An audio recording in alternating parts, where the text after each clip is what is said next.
Y vamos a empezar con Romanos 23. Por cuanto todos pecaron. Por cuanto todos pecaron. Es un versículo que los niños aprenden, ¿no? De memoria. Entonces, Pablo, somos pastores. ¿Por qué vamos a estudiar este texto? Hermanos, sabemos que la Biblia dice, por cuanto todos pecaron. Pero ¿qué significa?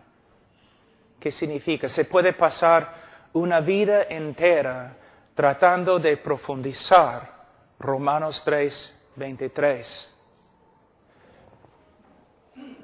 Pero más, la gente afuera en la calle, cuando nosotros decimos, cuando proclamamos, por cuanto todos pecaron, de verdad, no significa mucho a ellos. Vivimos en una cultura hundida en el pecado, ¿no es cierto? El pecado es una parte de la vida, es una parte de la cultura, es una parte de las bromas. Usamos el pecado para vender cosas en el mercado. Los kioscos donde hay los periódicos, ¿no? Todo pecado. Somos una cultura en los Estados Unidos, una cultura también peruana. Amamos el pecado. Entonces, cuando hablamos del pecado, las personas no piensan bíblicamente. Ellos no saben cuán pecaminoso es el pecado. El mundo afuera no tiene ninguna idea cuán horrible es el pecado. Es el trabajo del predicador exponer las Escrituras, explicar cómo es el pecado y cómo reacciona Dios al pecado. No es suficiente simplemente decir, ¿sabe qué? Somos pecadores. Y a veces también nosotros como predicadores no tomamos en serio el pecado. A veces yo no observo a las personas cuando están practicando evangelismo. Y a veces, para ser amables, ellos dicen, ¿sabes qué? ¿No? Todos nosotros somos pecadores. Así, ligeramente. Mi mamá justo falleció de cáncer. Imagínense el médico cuando tiene que decir a mi mamá, señora, tienes cáncer. Imagínense él diciendo todo así. ¿Sabe qué, señora? Tienes cáncer. Qué feo, ¿no? Es una ofensa hablar así. De la misma forma, cuando nosotros como predicadores, cuando predicamos el Evangelio, nosotros tenemos que hablar del pecado, pero tenemos que saber cómo es el pecado ante un Dios santo. Pero para saber cómo es el pecado ante Dios, tenemos que conocer quién es Dios. Otra pregunta. ¿Cuántos meses has pasado solamente estudiando los atributos de Dios? ¿Cuántos años te has dedicado a estudiar solamente los atributos de Dios? Aún en las conferencias que tenemos, ¿no? Somos muy pragmáticos. Quiero saber cómo evangelizar. Quiero saber cómo hacer crecer una iglesia. Quiero saber cómo hacer esto. ¿Quién quiere conocer a Dios? Nosotros a veces, los evangélicos, funcionamos más como hombres de negocio que profetas. ¿Conoces a Dios?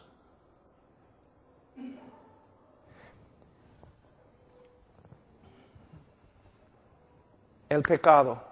¿Por cuánto todos pecaron? ¿Por qué no están ustedes temblando? Los puritanos antes, o siempre decían, cuando el hombre peca, no peca contra el alcalde de un pueblo chiquitito. No peca contra el presidente de un país. Peca contra el Señor de la gloria. No hay no hay manera de explicar cuán asqueroso, feo, horrible es el pecado. Pero una de las tareas de un predicador es intentarlo. No solamente tenemos que proclamar a la sociedad, somos pecadores, o por cuanto todos pecaron. Tenemos que estudiar las Escrituras para que podamos presentar la evidencia cuán feo, horrible es el pecado y las consecuencias del pecado. Por eso, hermanos, tenemos que estudiar, tenemos que profundizar, tenemos que pasar toda nuestra vida estudiando las Escrituras para que podamos presentar las evidencias, explicar lo que la Escritura dice, por cuanto todos pecaron. Ahora, vamos a empezar. Hay que explicar lo que significa.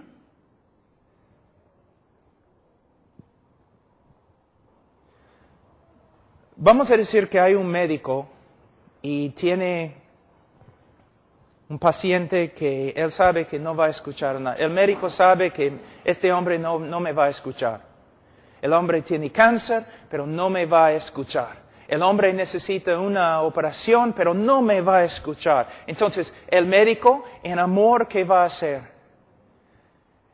El médico va a sentarse en su escritorio y va a empezar a juntar toda la evidencia. Evidencia tras evidencia, prueba tras prueba. Y de ahí va a ir al hombre y va a decir, tienes cáncer. Aquí está una evidencia, otra evidencia, otra evidencia, otra evidencia, otra evidencia. Y más, el cáncer que tienes es horrible. Aquí, ¿cuán horrible es? Otra evidencia, otra evidencia, otra evidencia. Nosotros tenemos que proclamar al mundo que todo el mundo ha pecado, pero a la vez tenemos que explicar lo que significa.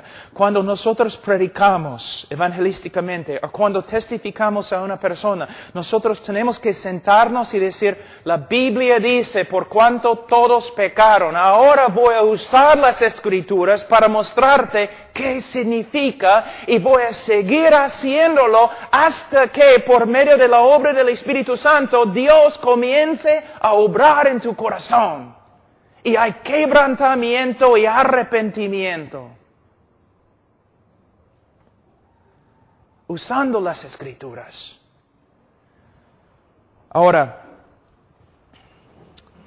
dice, por cuanto todos pecaron y están destituidos de la gloria de Dios.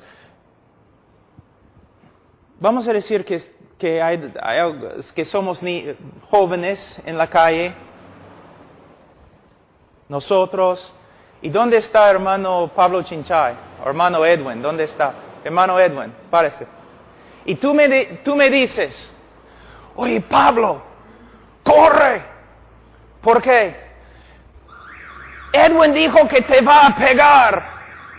Y yo lo miro. Yo no voy a correr. Que venga pues. Vamos. Pero tú vienes, próximo día tú dices, Pablo, corre. ¿Por qué? Porque ese hombre ahí atrás con el saco parece hermano. El grandote, parece. Usted. Tú dices, él te va a pegar. Ya me voy. Ya me voy. Es otra cosa. Si él se acerca a mí, oye, métete en mi bolsillo. No, él es otra cosa, gracias hermano.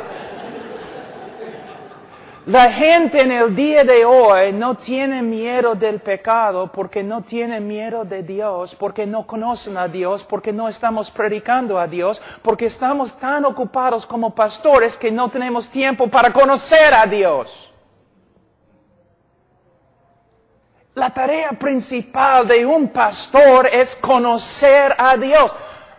Una pregunta, ¿cuándo es la última vez que pasaste meses, quizás un año, enseñando tu congregación con respecto a los atributos de Dios? ¿Ves? ¿Qué estamos haciendo?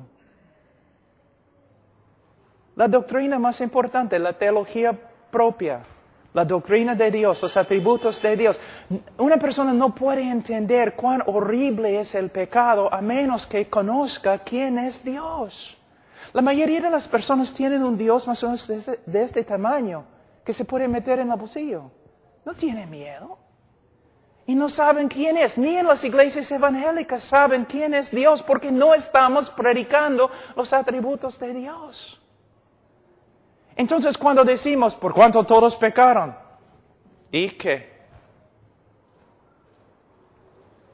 O predicamos acerca de Dios, pero no predicamos acerca de algunos de los atributos más importantes, como la santidad, como la justicia, como la ira de Dios, o como el aborrecimiento de Dios. Voy a darles un ejemplo. ¿Cuántos de ustedes han escuchado la frase, Dios aborrece el pecado y ama al pecador? Está bonito, ¿no? El único problema es herejía. No es lo que las Escrituras enseñan. Hay varios lugares a través de la Biblia donde dice que Dios aborrece al pecador. Y vamos a hablar de eso. ¿Ves?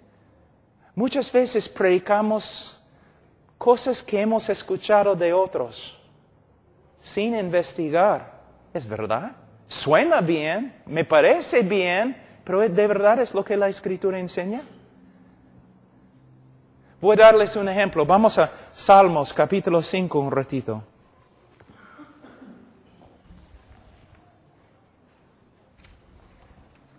Salmos capítulo 5, versículo 5. Los insensatos no estarán delante de tus ojos, aborreces a todos los que hacen iniquidad. ¿Dice que Dios aborrece la iniquidad? No. Dice que Dios aborrece a todos los que hacen la iniquidad.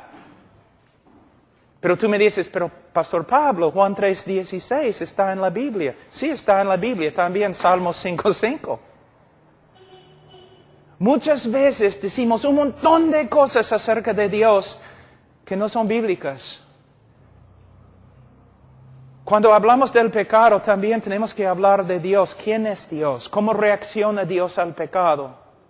La mayoría de las personas piensan que Dios es un Jesucito, o que es un abuelo viejo, tonto, o que es como Papá Noel. No es Jehová. Él da vida, Él mata. Él salva, Él juzga. Él ama, Él aborrece. Él es maravilloso, Él es terrible.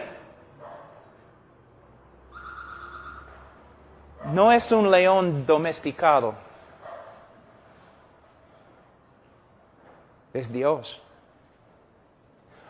Una pregunta, ¿cuántas cosas enseñas simplemente porque otra persona te ha enseñado?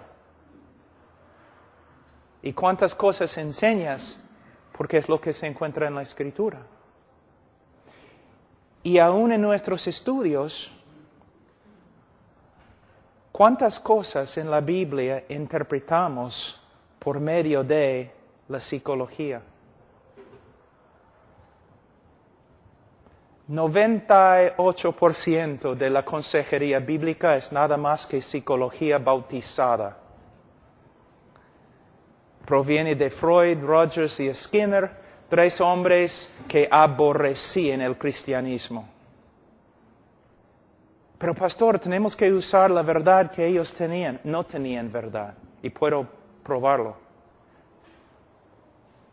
Entonces muchas veces nosotros, cuando hablamos de Dios o hablamos del pecado, hablamos a través de la influencia de la psicología en vez de a través de las Escrituras.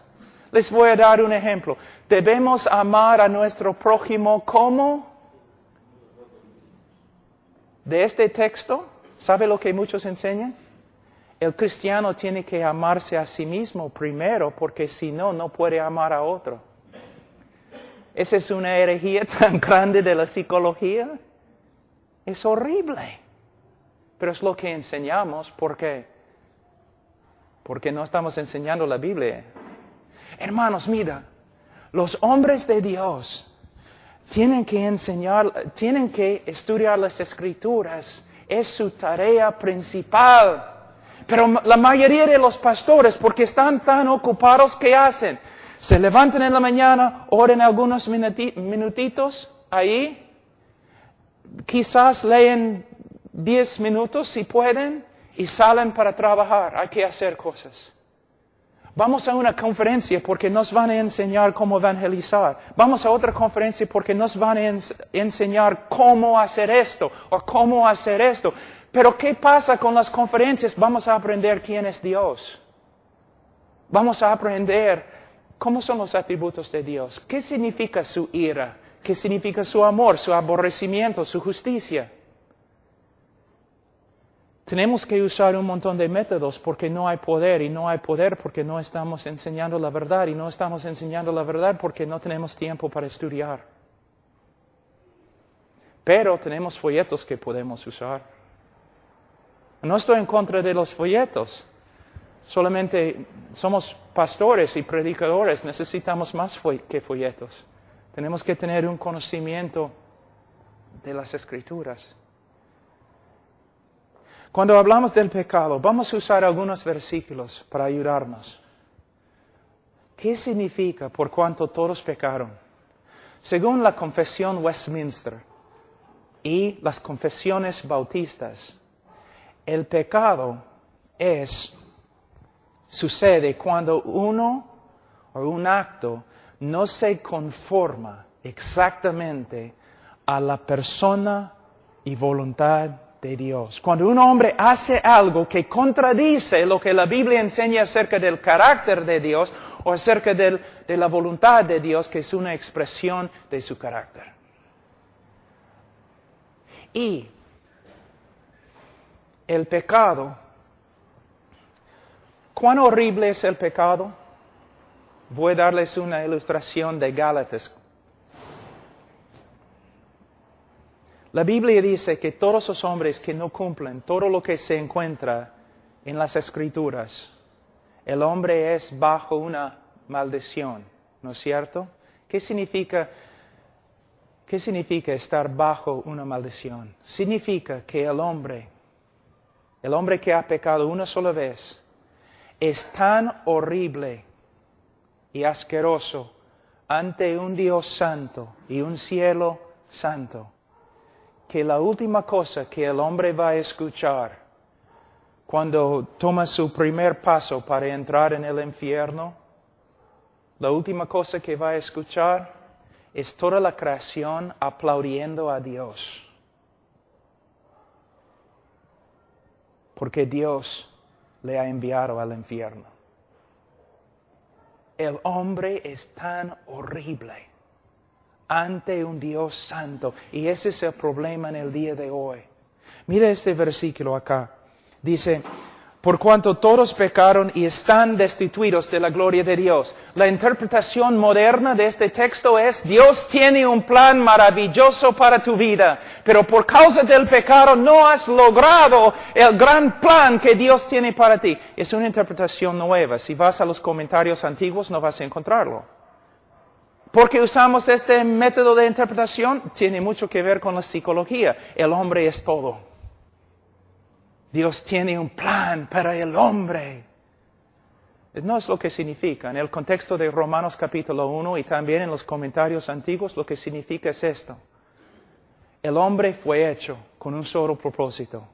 Glorificar a Dios, adorar a Dios y servir a Dios. Y el hombre no lo ha hecho. En vez de servir a Dios y glorificar a Dios, el hombre se ha glorificado a sí mismo y se ha rebelado contra la ley de Dios. Y por eso Pablo dice en Romanos 1, 2 y 3, el hombre merece la condenación y nada más.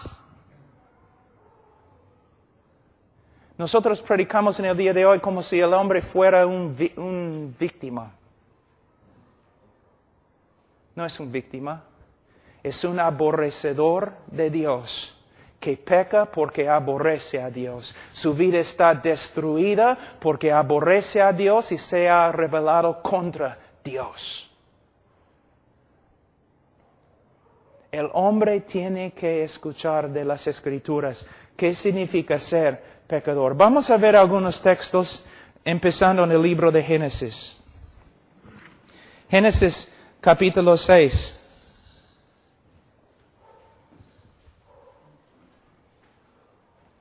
Versículo 5. Y vio Jehová que la maldad de los hombres era mucha en la tierra y que todo designio de los pensamientos del corazón de ellos era de continuo solamente el mal. ¿Cómo es el corazón del hombre? La Biblia dice así. Ahora, el corazón del hombre significa la esencia del hombre. Se refiere a todo lo que el hombre es.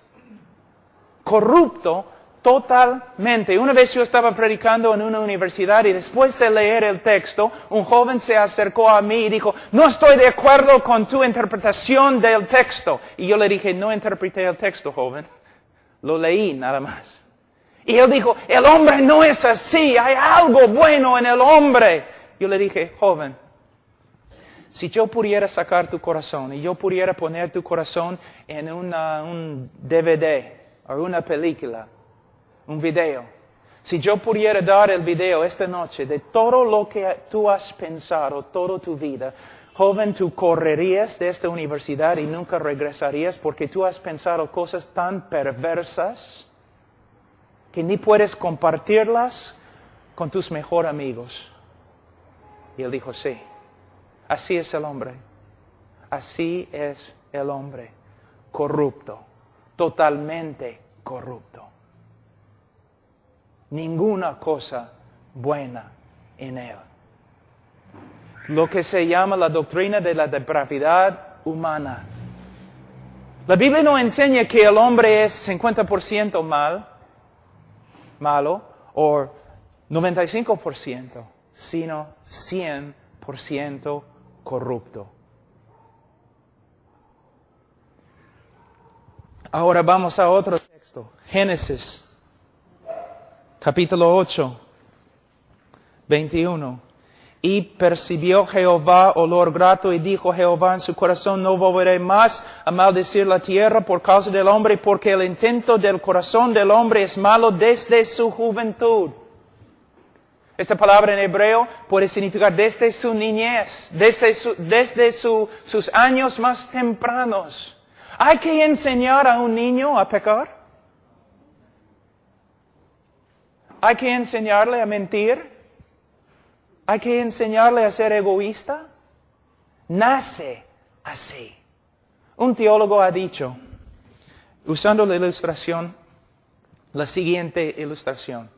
Vamos a decir que tienes un niño de 18 meses en tus brazos. Y el niño ve tu reloj y quiere agarrar tu reloj. Y tú dices, no. ¿Qué hace el niño? Comienza a moverse, ¿no? Gritando, llorando. Él quiere de nuevo tocar tu reloj y tú dices, no. Comienza a gritar más, a llorar, a moverse. El teólogo dijo, si describimos este evento bíblicamente, podemos decir, si este niño, si este bebé tuviera la fuerza de un joven de 18 años, mataría a su papá, le quitaría el reloj y saldría del cuarto sin sentir culpa. Uno de los problemas en el día de hoy, por causa de la psicología, y mayormente la psicología cristiana, que no es cristiana, pastores y predicadores no más piensan que el hombre es tan malo como la Escritura dice. Pero así es, el hombre es. Vamos a Isaías 64.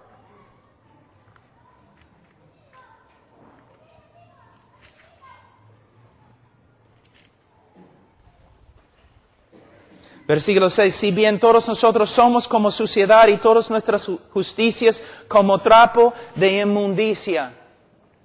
Imagínense un leproso acá. Un leproso. Cuando está sufriendo de la lepra, es horrible. Todo su cuerpo está pudrificando. Pero imagínense que nosotros queremos ayudarle, entonces vamos a Lima y compramos una tela muy fina y le vestimos al leproso en la tela fina, blanca que hemos comprado. ¿Qué va a pasar? En algunos minutos toda la contaminación de su cuerpo va a comenzar a pasar a la tela. Y la tela va a llegar a ser tan sucia como el hombre mismo. Esta es la razón por la cual el hombre no puede salvarse a sí mismo. Es la razón por la cual las buenas obras no salvan. Porque el hombre es totalmente corrupto. ¿Una vez has pensado por qué Hitler era así? ¿Una vez? ¿Es que él nació más pecador que tú? ¿O debemos culpar la sociedad? ¿Por qué Hitler era peor que tú? ¿Una vez has pensado? Porque la Biblia dice que todos los hombres nacen igualmente depravados. ¿Te das cuenta? Entonces, ¿por qué no eres como Hitler? La Biblia enseña algo que no te va a gustar.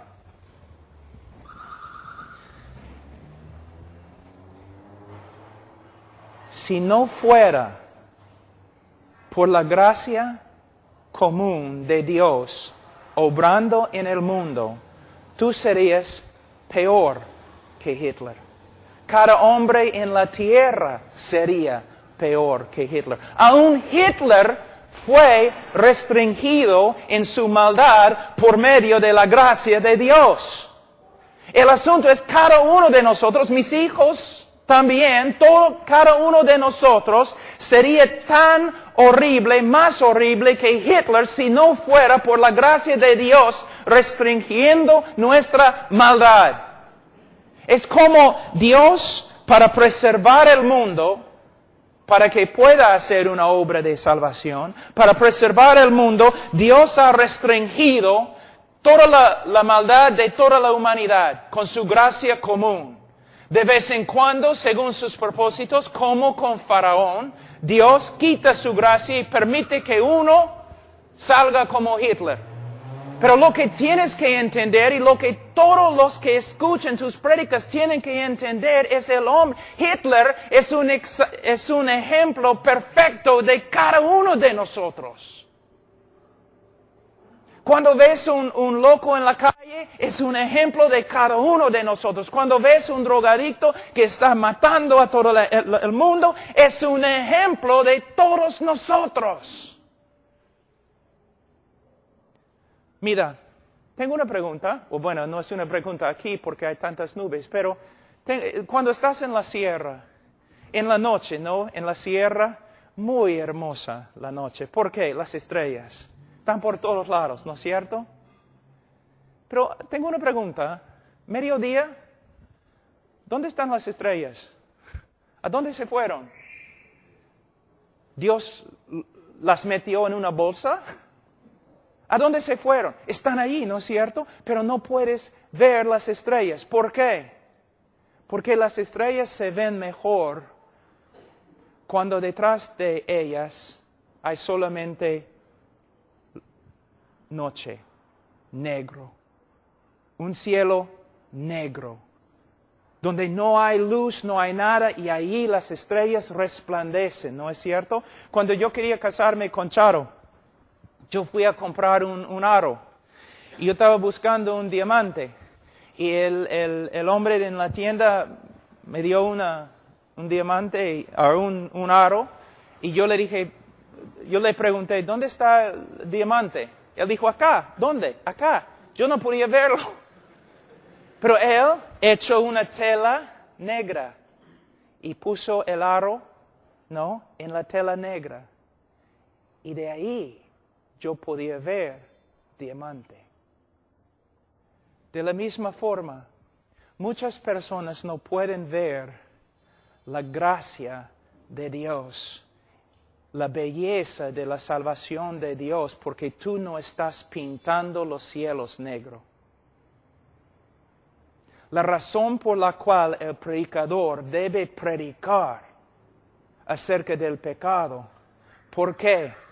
Cuando tenemos un trasfondo negro del pecado del hombre, allí, de esta escena, resplandece la gracia de Dios como las estrellas en la noche. Y nosotros no estamos demostrando amor o compasión ni nada cuando no predicamos acerca del pecado del hombre. Mira, voy a mostrarles algo en Romanos capítulo 3. Romanos capítulo 3. Me imagino que ustedes han estudiado el texto muchas veces, pero los primeros tres capítulos del libro de Romanos tienen todo que ver con el pecado del hombre. ¿Qué está haciendo el apóstol Pablo? Bueno, a veces yo escucho a los predicadores diciendo, el Señor no me ha dado un ministerio de condenación, sino salvación. Están malinterpretando lo que Pablo dijo, porque en los primeros 3 capítulos de Romanos, Pablo tiene un solo propósito, condenar todo el mundo. ¿Te das cuenta? Antes que escriba Pablo acerca de la salvación en Cristo, antes él pinta un cuadro horrible acerca del hombre. Y termina en versículo 10 de capítulo 3, como está escrito, no hay justo ni aun uno, no hay quien entienda, no hay quien busque a Dios, no hay quien haga lo bueno. Y termina diciendo en versículo 19, pero sabemos que todo lo que la ley dice, lo dice a los que están bajo la ley, para que toda boca se cierre y todo el mundo quede bajo el juicio de Dios. Pablo estaba escribiendo con un solo propósito. Él quería capturar al hombre, encerrar el hombre, encarcelar el hombre. De una forma para que el hombre no pueda escapar. No puede escapar. Cuando nosotros evangelizamos o predicamos diciendo, ¿sabe que eres pecador? Ese es solamente el comienzo del trabajo. Sí, pastor, todos son pecadores, ¿no? Las personas hablan así porque no quieren sentirse a solas. Sí, todos nosotros somos pecadores, como si fuera a ayudar. Decimos, mira, la Biblia dice, por cuanto todos pecaron.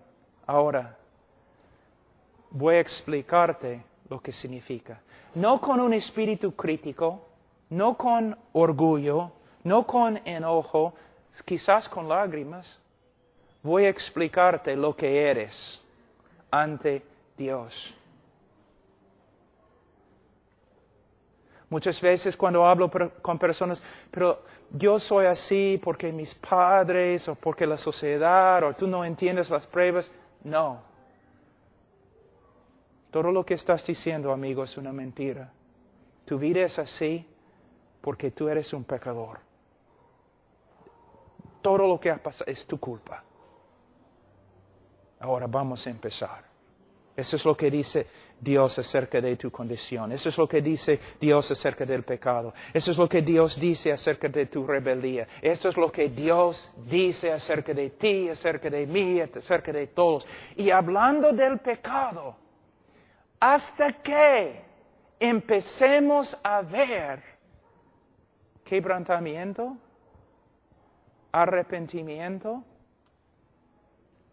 humildad, algo. Mira cómo evangelizamos en el día de hoy. Como predicadores no estamos buscando casi nada. Solamente, ¿estás de acuerdo? ¿Sí? ¿Quieres ir al cielo? ¿Estás de acuerdo? ¿Sí? ¿Quieres recibir a Cristo? ¿Estás de acuerdo? Sí, ya, entonces está bien. No, como predicadores, nosotros nos sentamos con la gente.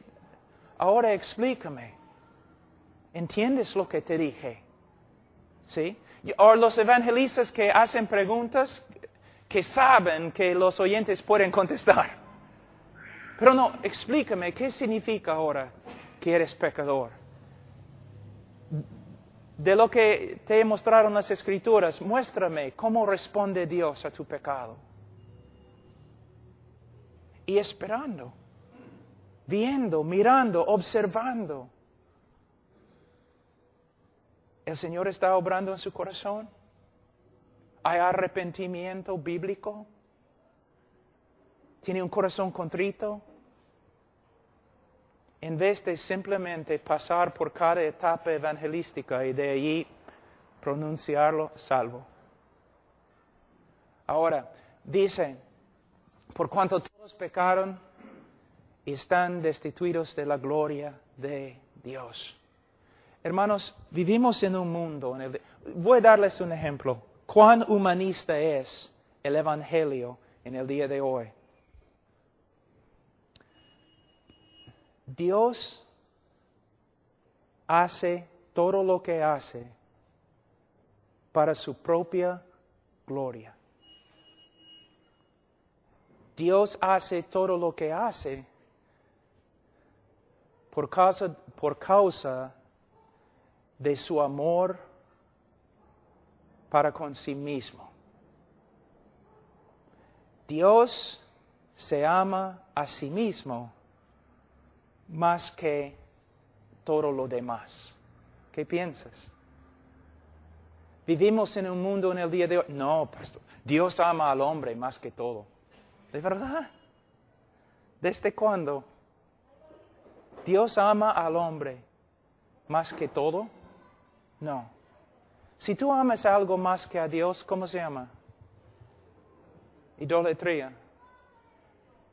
Lo que tenemos que entender es que Dios es Dios.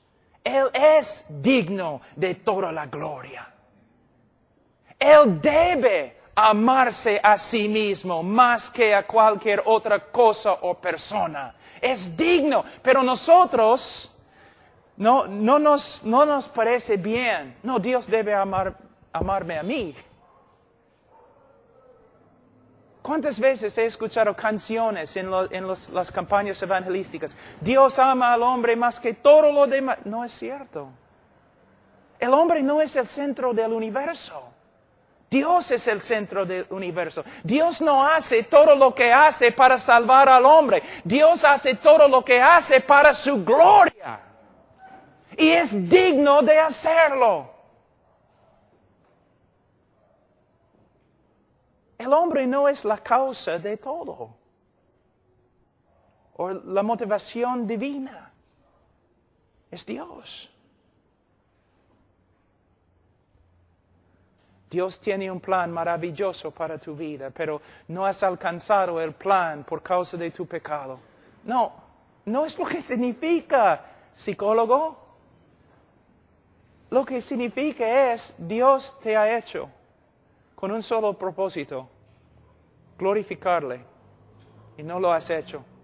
Te has rebelado y no lo has hecho. Y por eso tu vida está casi destruida. Todo se centra en Dios, no en el hombre. Dios ama al hombre, de verdad. Él ha mostrado su amor en la cruz del Calvario, pero como predicadores nosotros tenemos que entender el orden. El hombre no es principal en el universo, Dios es principal. Dios no hace todo lo que hace para el hombre o por el hombre, sino por su propia gloria.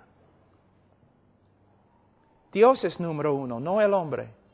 Dios es el centro del universo, no el hombre. Personas dicen, si Dios está allí en el cielo y está llorando porque tú no quieres recibir su salvación. ¿De verdad? ¿Puedes mostrarme en la Escritura? Pero Cristo en la tierra lloró. Sí, pero Cristo no está en la tierra en este momento. Ningún lugar en el cielo, en la Biblia, donde dice que Dios está llorando porque la gente le está rechazando. El famoso teólogo Tozer dijo, si todos los hombres llegan a ser ciegos, no va a disminuir la gloria del sol que resplandece. Y si todos los hombres se convierten en ateos, no va a disminuir la gloria ni la felicidad de Dios. Dios no necesita al hombre. Dios salva al hombre, no por causa del hombre, sino a pesar del hombre, para mostrar su propia gloria en la tierra. Pero tú tienes tanto valor ante Dios. No tienes. Eres un rebelde, un criminal. Y si rechazas a Dios y vas al infierno y nadie va a estar llorando. Más bien todos van a levantar la mano y declarar que Dios es justo. ¿Ves? Todo se centra en el día de hoy alrededor del hombre y su necesidad. Pero no es así. Dios da vida, Dios destruye, Dios salva, Dios condena. Pero Dios no tiene necesidad. Tampoco necesita el amor del hombre. Por cuanto todos pecaron y están destituidos de la gloria de Dios. Una explicación más con respecto a este texto. Mire en Romanos capítulo 1, versículo 19. Romanos 1, 19 es la interpretación de verdad de Romanos 3, 23.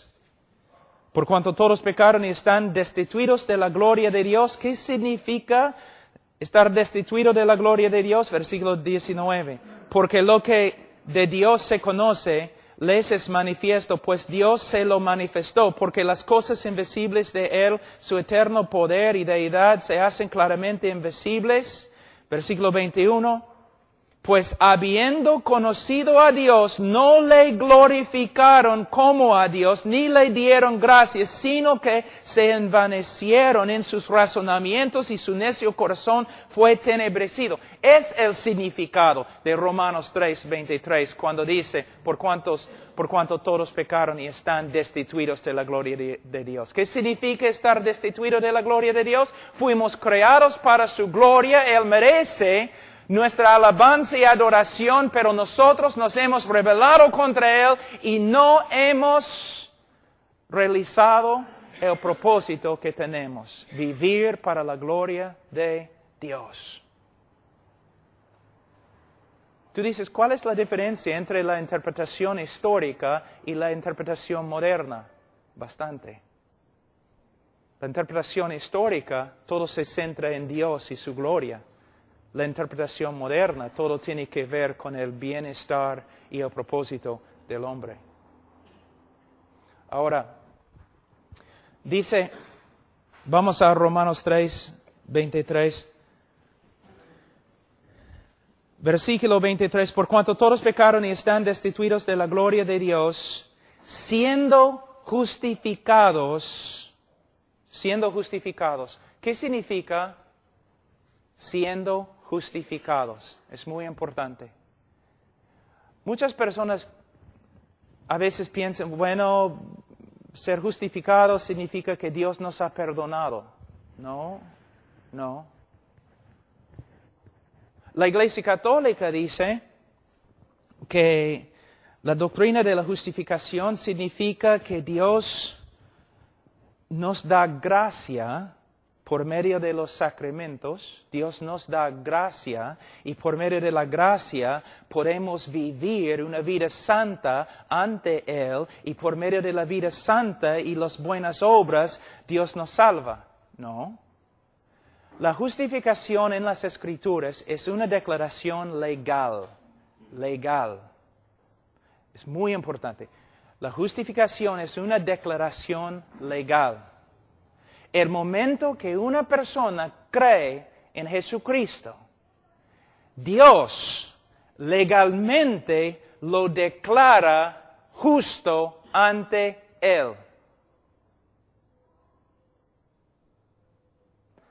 Y aquí se encuentra el problema.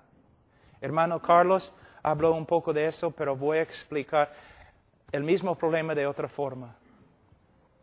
Aquí es el dilema. Dilema es una palabra que se usa. Dilema divina. Es este.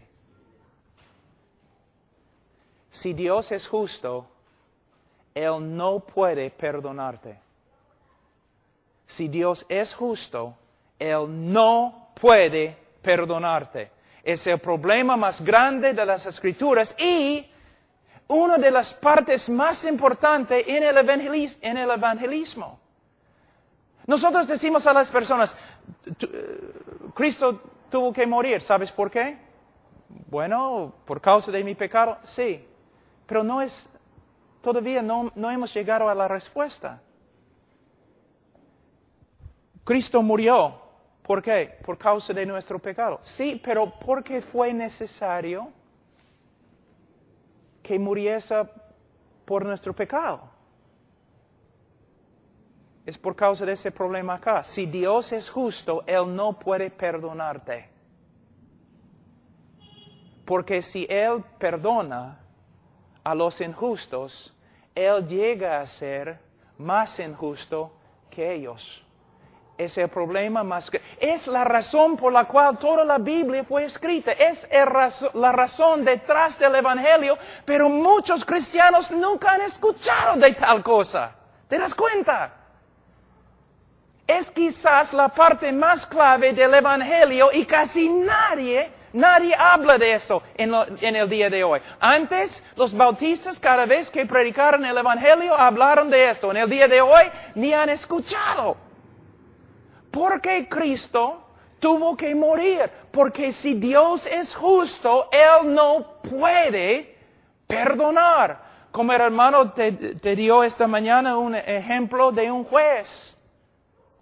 Un juez, no, una persona mata a toda tu familia, tú capturas la persona, llevas la persona a la policía lleva a la persona, el criminal, al juez, y el juez mira y dice, ¿sabe qué? Yo soy un juez de amor, por eso te perdono. Tú vas a gritar, no, yo demando justicia. Tú vas a escribir los periódicos diciendo, mira, hay un juez que es peor que los asesinos que él perdona. ¿Te das cuenta? Un juez tiene que hacer justicia. Si Dios es el juez de toda la tierra y nosotros somos corruptos y viles, si hemos quebrantado cada ley que Dios ha dado, Él no puede perdonarnos. Hay una cosa que se llama justicia y la justicia tiene que satisfacerse. ¿Te das cuenta? Tiene que ser satisfecha. Ahora, pero ustedes tienen que entender algo muy importante. Había una película, Los Crónicos de Narnia, el león, ropero y bueno, en Aslan, el león representa a Jesús. Y en la película, él tiene que morir por Edmund, que es un traidor. Y él dice algo en la película que no es correcto. Él dice,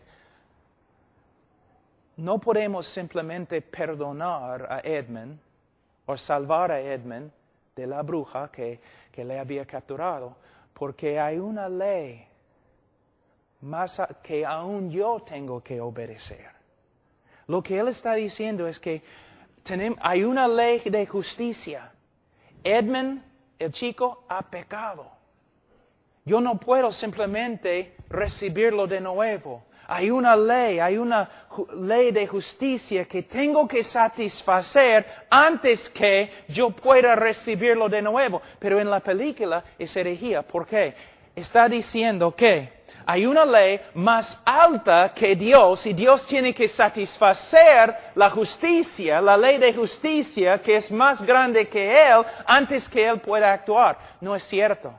La justicia que Dios tiene que satisfacer es su propia justicia. No una regla que Él tiene que cumplir que tiene más autoridad que Él. Dios no puede ser inconsistente. Por ahí. Mira, voy a darles un ejemplo. ¿Una vez has escuchado a un predicador diciendo esto? En vez de ser justo contigo, Dios ha demostrado su amor. ¿Sabe lo que están diciendo? El amor de Dios no es justo. En vez de ser justo contigo, Dios ha mostrado su amor. Está diciendo que el amor de Dios es injusto. No, Dios tiene que ser justo cuando manifiesta su amor. Él no puede pasar por alto la justicia. Su justicia demanda que mueras. Él tiene que satisfacer su propia justicia antes que pueda perdonarte. Eso es lo que significa la cruz. Pero me imagino que hay algunos de ustedes que nunca han escuchado tal cosa. Pero es de verdad el centro del Evangelio.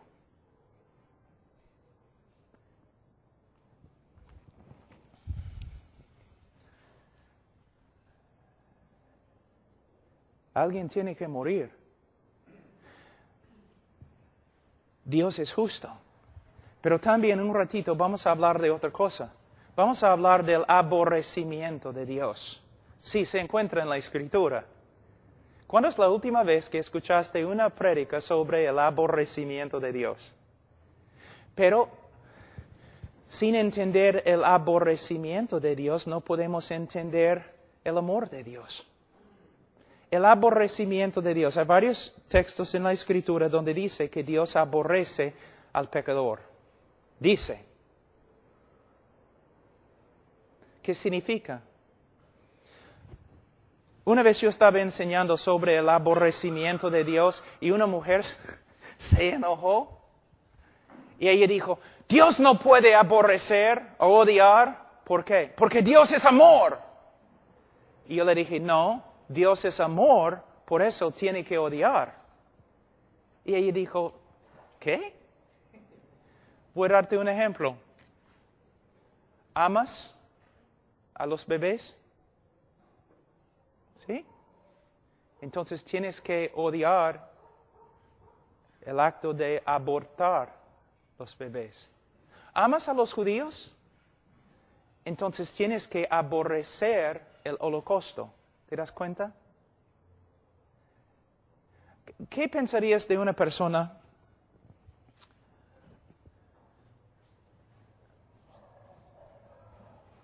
que tú estás leyendo el periódico, ¿ya? Y hay un hombre que ha violado como 15 niños. Y tú dices, caramba, caramba. Y tú muestras a uno, mira lo que ha pasado. Este hombre ha torturado y violado 15 niños, pequeños chibolos, así. Y el hombre dice, bueno, no sé, yo soy más o menos neutral. ¿Qué vas a pensar? ¿Vas a pensar que es un hombre moral? No. Un hombre moral cuando lee en el periódico que otro hombre ha violado 15 niños, el hombre si es moral, ¿qué va a hacer? Va a enojarse, ¿no es cierto? Va a enojarse. A veces yo escucho a los predicadores dicen, Dios no es un Dios enojado. ¿De verdad? ¿Qué dice el libro de Salmos? Dios está enojado todos los días. ¿Y por qué? Porque todos los días un Dios santo y justo y lleno de amor está viendo la destrucción de su creación. Está viendo las perversidades y los pecados y rebeldías de los hombres. Todos los días Él está viendo las mentiras y los asesinatos. ¿Ves? Si Él es santo, si Él es justo, Él no puede ser neutral con respecto al pecado o al pecador. Él viene, Él dice, con venganza y ira. El enojo, el aborrecimiento de Dios. Cuando Dios dice que un pecador es una abominación, ¿qué piensas? ¿Qué está diciendo? ¿Que es una abominación para la creación? No, para Dios es una abominación. Dios abomina a esta persona. Él aborrece a esta persona. Entonces, si todos los hombres han pecado y todos los hombres están bajo la ira de Dios, si Dios aborrece a todos los que hacen la iniquidad, entonces, ¿cómo puede Dios amar al hombre? Es una buena pregunta.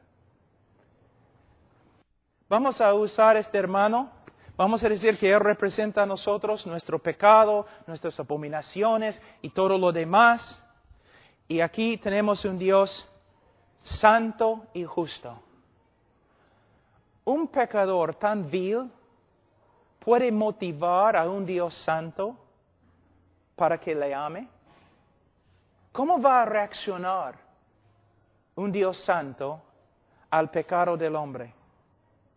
Cuando a través de toda la Escritura podemos ver Dios diciendo, por causa de su pecado les voy a condenar, por causa de sus pecados les voy a juzgar, por causa de sus pecados les voy a destruir. Entonces el hombre pecador no puede motivar el amor de Dios. Dios no ama por causa del hombre. Él no ama por causa del valor del hombre. Dios ama solamente porque Dios es amor. Y Él ama para demostrar su propia gloria, para su propia gloria y propia alabanza. La motivación de amar al hombre no viene del hombre, sino viene de Dios mismo. Tenemos un montón de personas caminando en la tierra que se creen merecedores del amor de Dios. ¿Te das cuenta? Y nosotros, predicando la psicología, están diciendo, claro que sí, Dios te ama porque tú eres su creación y todo lo demás. Y no hablamos de lo que la Escritura dice. La Biblia dice, hermanos, que el hombre es pecador. ¿Cuántas veces pecaron Adán y Eva antes que fueran echados fuera de la presencia de Dios? Una sola vez. Por medio de un solo pecado, Dios hundió toda la creación en condenación. Tú has pecado muchas más veces que Adán y Eva.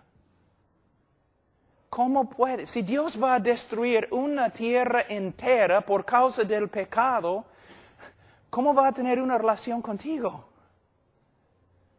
Lo que tenemos que ver es que el hombre es pecador, Dios es santo y justo, y si Dios es santo y justo, ¿cómo va a perdonar a un hombre? Aquí es otra manera de verlo.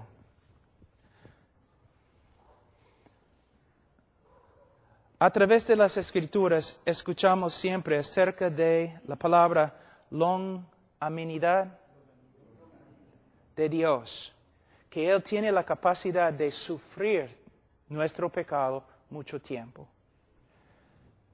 Así es como es. Dios en su justicia, en su santidad, mira al hombre. Y la única reacción que Él puede tener es aborrecimiento y odio y enojo y ira.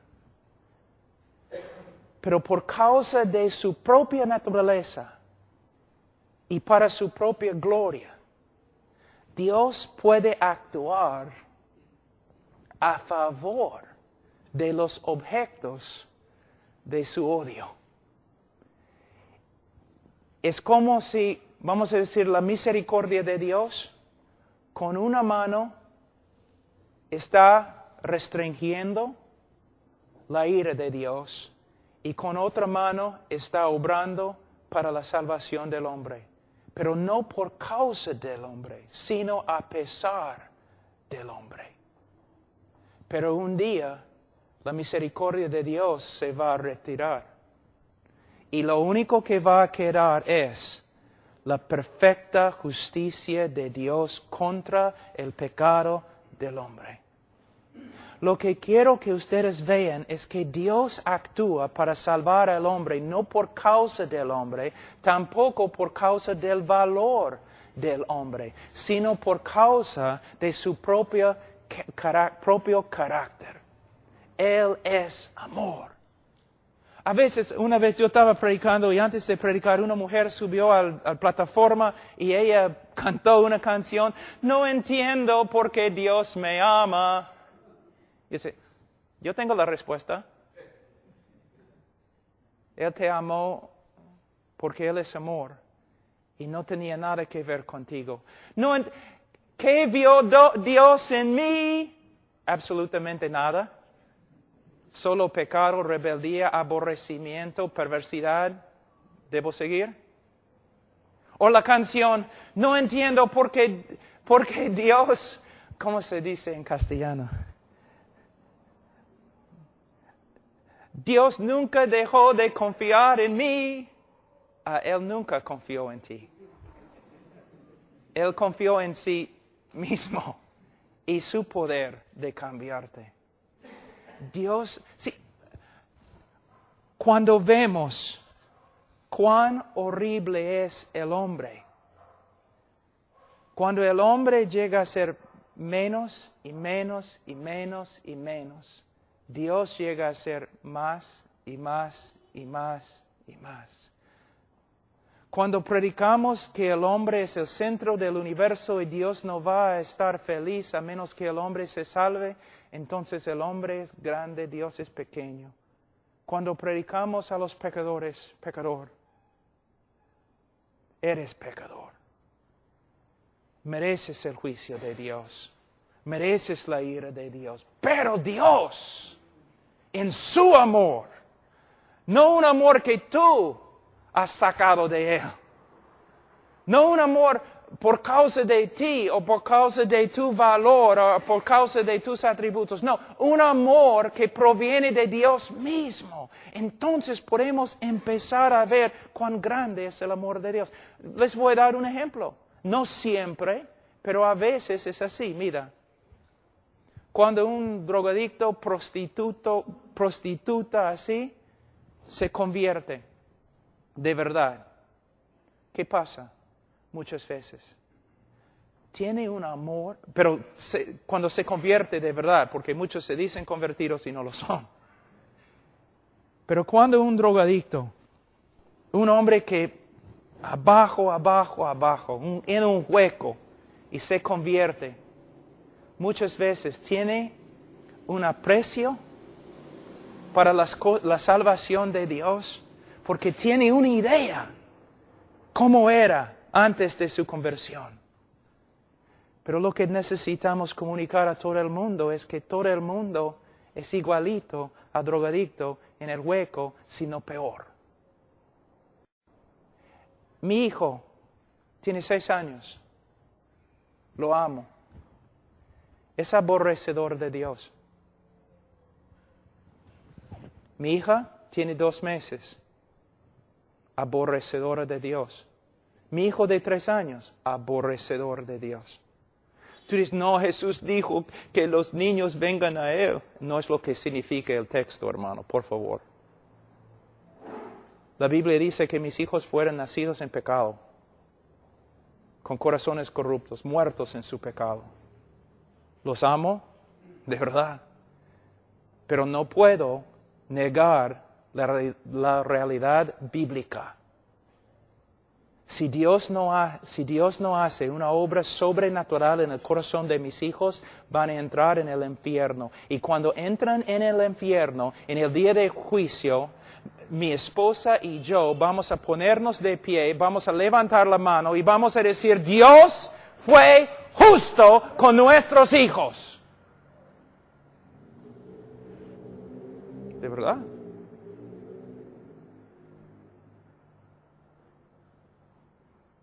Pero ojalá que se conviertan. Dios acá, hombre acá. En vez de el evangelio moderno, el hombre acá y Dios acá. Pero Cristo está tocando a la puerta y está llorando y quiere entrar, pero tú no quieres. No, no es lo que la Biblia dice. Cristo está sentado sobre su trono y está ofreciendo salvación a todo el mundo. Es lo que dice. Ha enviado embajadores de paz para decir, ven a mi cena. Vengan todos ustedes a mi cena. Si no vienen, Él viene con un juicio que no se puede describir. Una diferencia. Una diferencia. Ahora, yo sé que he hablado un poco más, pero quiero terminar esa parte, siendo justificados gratuitamente. No por causa de nada. Ustedes recuerdan el texto donde dice, aborrecieron a Cristo sin causa. ¿Recuerdan? Es la misma palabra aquí en griego. Él nos justificó sin causa. No le dimos ninguna causa, sino lo contrario. Él nos justificó no por causa de nosotros, sino a pesar de nosotros. Él nos declaró legalmente justo ante Él, aunque no éramos justos ante Él. Y Él podía hacerlo solo por medio de la muerte de Cristo en la cruz del Calvario. Ahora, de nuevo, estoy un poco triste porque es tan difícil para mí comunicar esas cosas en español. Pero hermanos, tenemos un evangelio ahí, donde parece que el hombre es víctima de todo, y que Dios no puede vivir sin el hombre, y que el hombre, si Dios no puede ganar el hombre, Dios está allí llorando, no tocando la puerta de su corazón y todo lo demás, pero no es así. Tenemos un Dios que ha hecho una obra de salvación, solo por medio de la gracia, no por causa del hombre, sino a pesar del hombre. Él está sentado sobre el trono. Él ha enviado embajadores de paz para decir a todo el mundo, vengan ustedes a mi cena. Si no vienen, hay juicio. Y Él puede salvar al hombre solo por medio de la cruz del Calvario. Solo por medio de la cruz. Pero en la cruz, en la próxima lectura lo que vamos a estudiar es lo siguiente. En la cruz, algo ha sucedido que muchos no entienden. Voy a terminar con esto. Yo estaba en Rumania hace como 4 años. Yo estaba predicando en un seminario de los alemanes. Y después de predicar fui a la biblioteca y yo estaba mirando, tratando de encontrar un libro que yo podía leer. Y encontré un libro que se llamaba La Cruz de Cristo. No era el libro de John Stott, sino de otro. Entonces saqué el libro y empecé a leer. Aquí es lo que encontré en el libro. El autor dijo, Dios el Padre miró del cielo y Él observó todo el sufrimiento de Cristo en la cruz por causa de los romanos y los judíos. Él miró abajo, desde el cielo, miró a Jesús en la cruz y vio todo el castigo que Él sufrió a las manos de los romanos. Y Él consideró lo que sucedió ahí pago por nuestro pecado. Él consideró lo que Él vio, ¿no? El pago para satisfacer su justicia. Es una mentira. Es herejía. Es herejía.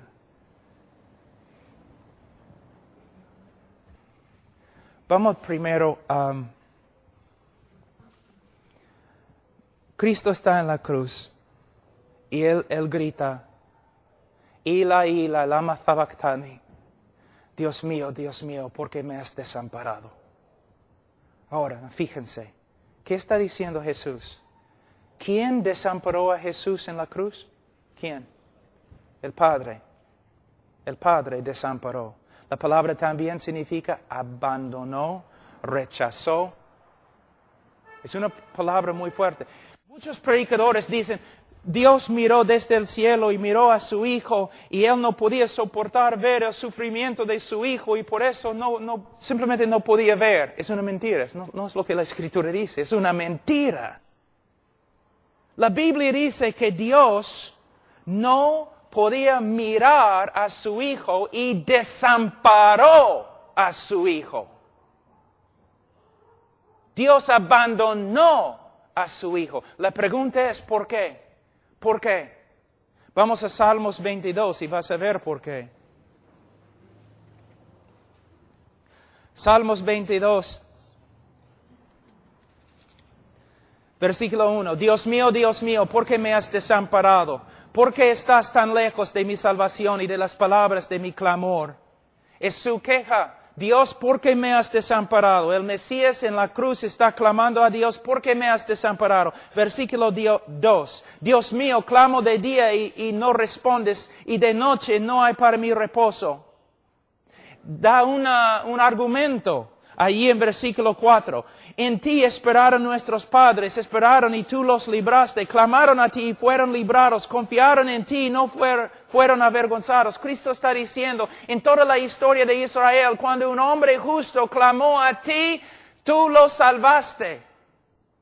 Pero yo, tu hijo, tu Mesías, yo clamo desde la cruz, pero me has desamparado. ¿Por qué? La respuesta, versículo 3. Pero tú eres santo, versículo 6, mas yo soy gusano y no hombre.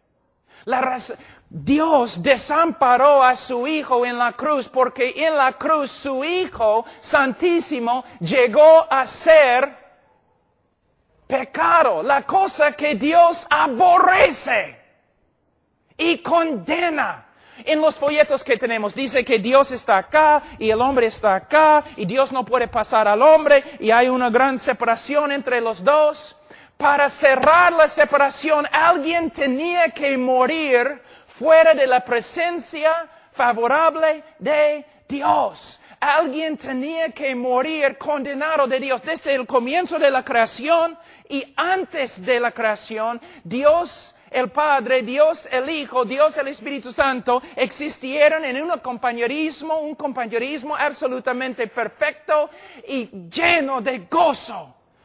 Una comunión perfecta, pero la primera vez en la cruz la comunión se destruyó porque el Hijo amado de Dios llevó nuestro pecado y Dios ni podía mirar a su Hijo porque Él llegó a ser pecado y más, Él llegó a ser una maldición ante Dios, una abominación de Dios. Tú eres una abominación ante Dios, antes de tu conversión eres una abominación ante Dios. Para salvarte alguien tenía que morir en tu lugar como una abominación, una maldición. Cristo cuando llevó nuestro pecado, su comunión con Dios fue destruida. ¿Por qué? Él había llegado a ser pecado y Dios ni puede mirar el pecado. Él llegó a ser una maldición. Mira en Gálatas capítulo 3 muy rápido. En Gálatas capítulo 3,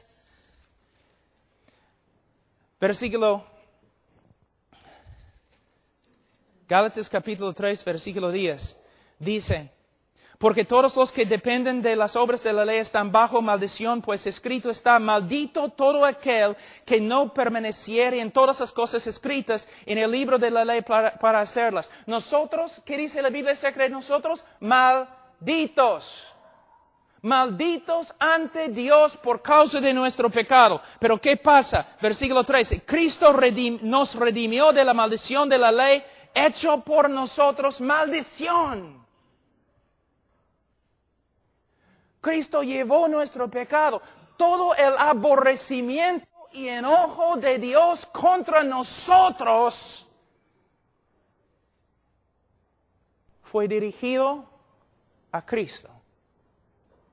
Como la serpiente en el desierto. Como el cabrío. Los judíos salían, pusieron las manos sobre el cabrío. Simbólicamente, ¿no? Pasando su pecado, el pecado del pueblo, sobre el cabrío.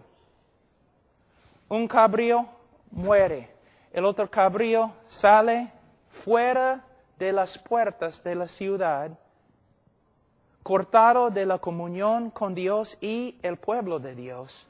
Salió al desierto para morir, para salvarte. Tú mereces pasar toda la eternidad fuera de la presencia favorable de Dios en el infierno. Para salvarte, alguien tiene que morir bajo la ira de Dios, cortado de la presencia favorable en tu lugar.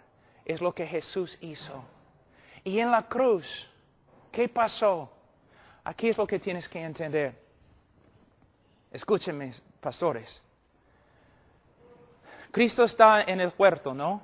En Getsemaní. Y dice, que pase esta copa de mí 3 veces. ¿Qué significa la copa? Yo he escuchado pastores diciendo, bueno, Él no quería ir a la cruz, o Él no quería sufrir los clavos, Él no quería sufrir los azotes, Él estaba temblando porque la cruz romana fue tan horrible. ¡No! Tengo una pregunta. ¿No es cierto que muchos, miles de discípulos después de Cristo, discípulos de Cristo, murieron en cruces? ¿No es cierto? ¿No es cierto que la historia nos dice que muchos de ellos se fueron a su cruz cantando himnos y con gozo? ¿Vas a decirme que los discípulos de Cristo tienen más coraje que Cristo mismo? ¿Que los discípulos de Cristo pueden sufrir los látigos romanos? Y los discípulos de Cristo pueden morir en la cruz cantando himnos, pero el capitán de nuestra salvación está en un huerto escondiéndose, orando con angustia, que pase esta copa de mí. ¿Tú de verdad crees que Cristo tenía miedo de una cruz? ¿De clavos? Pero es lo que predicamos, ¿no? Es un evangelio romántico, como los católicos. Cristo el mártir. Cristo no tenía miedo de los romanos, ni del látigo, ni de la corona. Estudia la Biblia con una concordancia, busca la palabra copa. Voy a resumir todo lo que los profetas dicen acerca de la copa de Jehová. Jehová básicamente diciendo, por causa de la iniquidad de las naciones, por causa de su rebeldía, yo voy a darles la copa de mi ira. Ellos van a tomar la copa y van a morir. Y en la cruz, Cristo no tenía miedo de clavos. Él sabía que en la cruz Él iba a llevar nuestro pecado, iba a estar separado de la presencia de su Padre, y todo el enojo, todo el aborrecimiento, toda la ira de Dios que nosotros debemos sufrir por toda la eternidad en el infierno, Cristo iba a sufrir. ¿No has leído? Mas quiso quebrantarlo, Jehová quiso quebrantarlo. Alguien tenía que morir aplastado, quebrantado bajo la ira de Dios, separado de la presencia favorable de Dios. Allí es el evangelio, allí se encuentra el poder de la cruz. En la cruz Dios quebrantó, derramó su ira sobre su propio Hijo para salvarte a ti de su ira. Alguien tenía que morir así. La historia de Abraham y Isaac. Tú has predicado acerca de esa historia miles de veces, pero ¿has entendido la historia? Su único hijo, el Espíritu Santo dice. Abraham tenía que llevar su único hijo y sacrificarlo. Y Abraham tiene el cuchillo y se rinde. Va a matar a su hijo. Pero mientras está bajando la mano, Dios, ¿no? Le restringe. Agarra. No. Y tú dices, ¡ay, qué bonito la historia! No, terminó bonito. No terminó. Fue la intermisión. ¿Intermisión? La parte intermedio, nada más. Porque miles de años después, Dios agarró el cuchillo, puso su mano sobre la cabeza de su único Hijo Jesucristo y lo mató. ¿Una vez has predicado eso? Sí, mayormente las personas en tu iglesia creen que Cristo murió mártir, que los romanos golpearon, pegaron a Jesús, y siempre tú estás hablando de cómo los romanos golpearon a Jesús, cómo sufrió a las manos de los romanos, pero la iglesia no entiende. No somos salvos porque los romanos pegaron a Jesús. Somos salvos porque en la cruz Él llevó nuestro pecado y toda la ira y castigo y justicia de Dios que nosotros merecemos. Todo eso cayó sobre su hijo. Dios quebrantó a su propio hijo. Y cuando su hijo murió, Él satisfizo una vez para siempre la justicia de Dios. Y ahora Dios puede justificar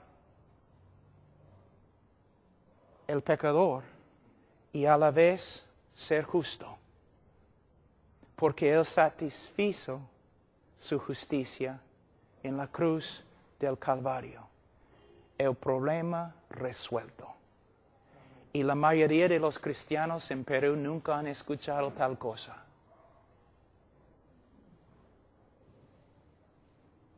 Pero es el Evangelio.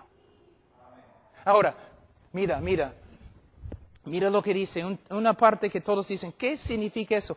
Versículo 25, a quien Dios puso como propiciación por medio de la fe en su sangre para manifestar su justicia. ¿Por qué Dios tiene que manifestar su justicia? ¿Por qué Dios tiene que demostrar su justicia? A causa de haber pasado por alto en su paciencia los pecados pasados, con la mira de manifestar en este tiempo la justicia, su justicia, a fin de que Él sea el justo y el que justifica al que es de la fe de Jesús. Ahora, esta parte es tan importante. En un sentido, la cruz justifica al pecador, ¿no es cierto? Por medio de la cruz, el pecador se justifica, ¿claro? Pero los teólogos también dicen, por medio de la cruz, Dios se justifica. Pero usando la palabra de otra forma, por medio de la cruz, Dios se vindicó. ¿Cómo? Hay un problema en la historia. Hay un problema aquí en Perú, ¿no es cierto? Mira, ¿cómo es el problema? Yo les voy a mostrar. ¿Cuál es la queja aquí en Perú y también en los Estados Unidos? En todo el mundo. Los sabios siempre han escrito libros sobre esto. Hay tanta maldad en el mundo y Dios no hace nada. ¿No es cierto? Ok, vamos a hablar de una cosa parecida. Voy a ser el diablo un tiempo. ¿Ok?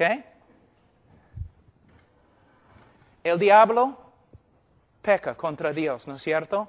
Se rebeló contra Dios. ¿Y qué pasó? Yo te digo lo que pasó. Justicia perfecta. Él fue condenado. Y todo el cielo no tenía ningún problema. Nadie en el cielo tenía un problema. ¿Por qué? El hombre, esta criatura pecó contra Dios. Dios hizo justicia perfecta contra él. No hay ningún problema. Está bien. Es como debe ser. Pero vamos a la tierra. Adán peca contra Dios. Y Dios muestra misericordia. No muestra justicia. Tú dices, pero no, la caída de toda la creación. ¿Cómo puedes decir, Pablo, que no había justicia? No había perfecta justicia.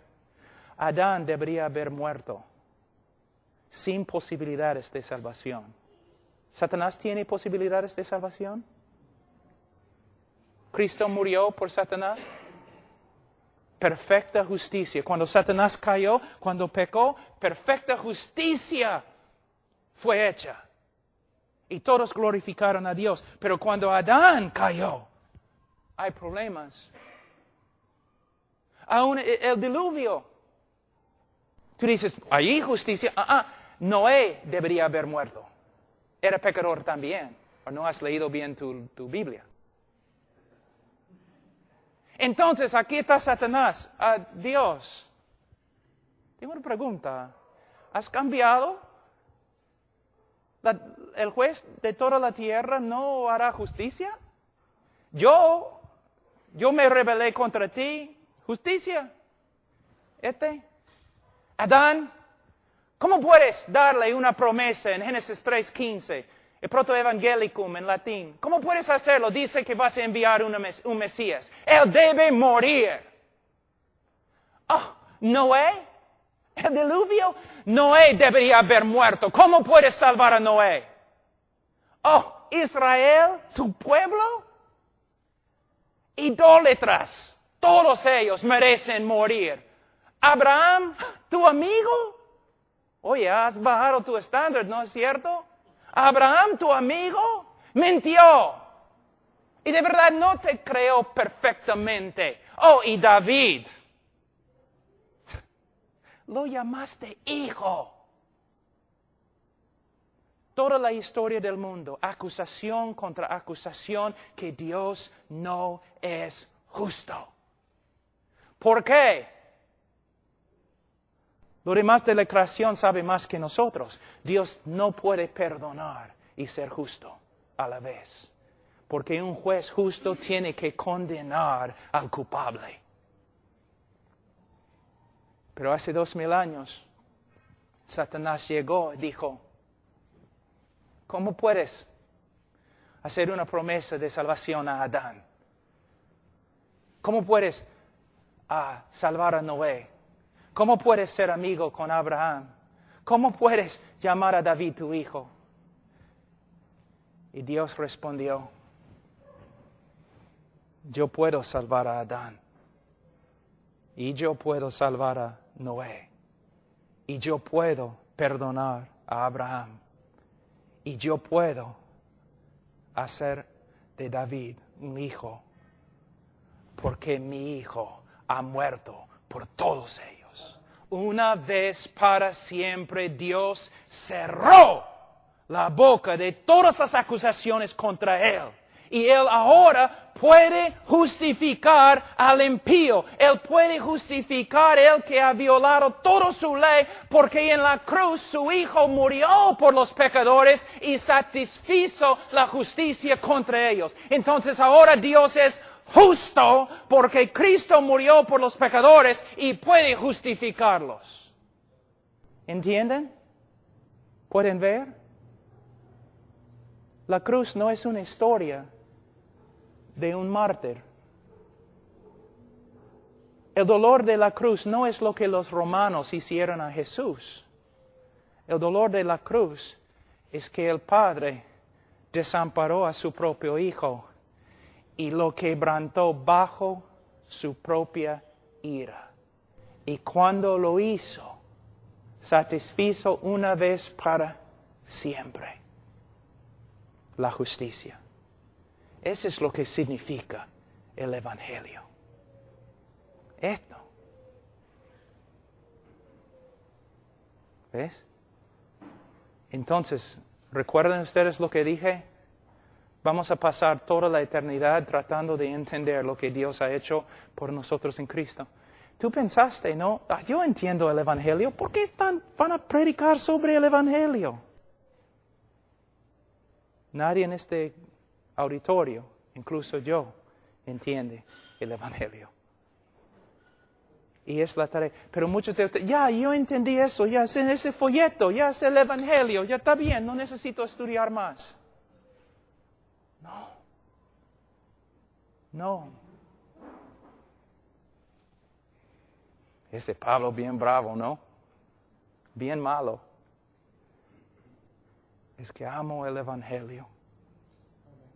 Quiero ver la predicación verdadera del Evangelio, en vez de un Evangelio de forma reducida.